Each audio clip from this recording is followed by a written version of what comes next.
Aujourd'hui, nous allons parler de l'histoire d'une porte cachée qui mène à des secrets anciens.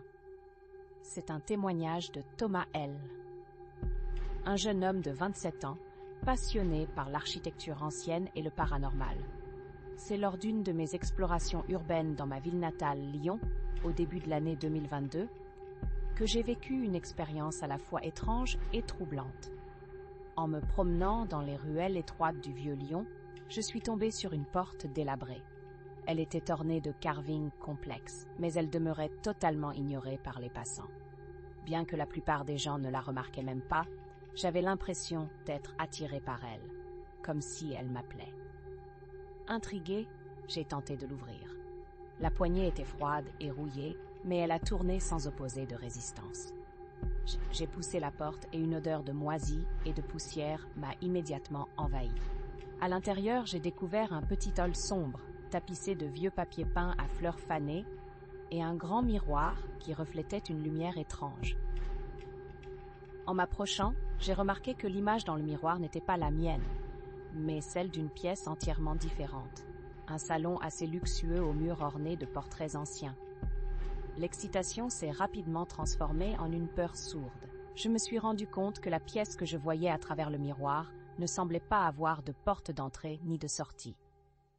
Tout à coup, la lumière s'est intensifiée et les portraits ont commencé à se mouvoir, leurs yeux suivant chacun de mes mouvements. Je me suis sentie observée, comme si chaque tableau cachait une histoire tragique. Je suis sortie précipitamment de l'endroit, refermant la porte derrière moi, et j'ai décidé de revenir à la réalité. Cependant, l'idée de cette porte hantée ne cessait de m'obséder. Dans les jours qui ont suivi, je suis revenue plusieurs fois au même endroit, mais chaque fois, la porte était introuvable. Elle semblait n'avoir jamais existé, et cela ne faisait qu'accentuer mon angoisse. Le temps passant, la peur s'est emparée de moi. J'avais des cauchemars dans lesquels j'entrais par cette porte et me retrouvais dans un monde aux couleurs ternes et où les visages des portraits prenaient forme, me chuchotant des secrets oubliés à jamais. Je savais que je devais affronter cette peur. J'ai donc décidé de m'armer de courage et de rechercher un médium. Une épaisse poussière recouvrait tout et le sol en boisement où j'avais trouvé la porte. Lors de cette séance, elle a commencé à parler d'une présence ancienne liée à la maison dans laquelle se trouvait cette porte mystérieuse.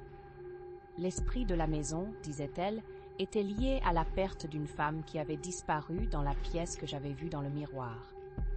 Elle était la seule à pouvoir ouvrir cette porte, conférant une rare perception aux âmes sensibles. Le médium m'a encouragée à retourner à l'endroit et à faire face à mes peurs.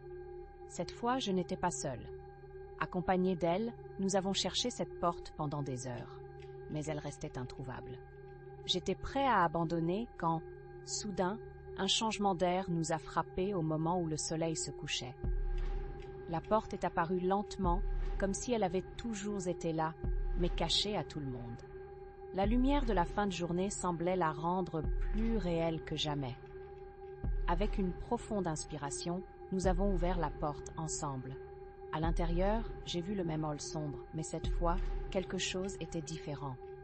La lumière émanait de la chambre de gauche, et je me suis dirigée vers elle, hésitant. Le miroir était encore là, mais il semblait être plus lumineux, moins menaçant. Nous avons regardé ensemble, et cette fois, j'ai vu la femme dans le miroir. Elle était belle, avec des cheveux longs qui tombaient dans un sourire doux.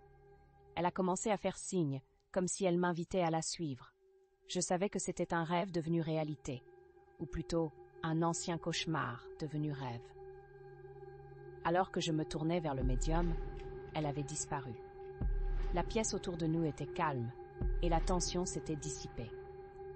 J'avais compris que ma quête n'avait jamais été de percer le mystère de cette porte, mais de libérer cet esprit tourmenté.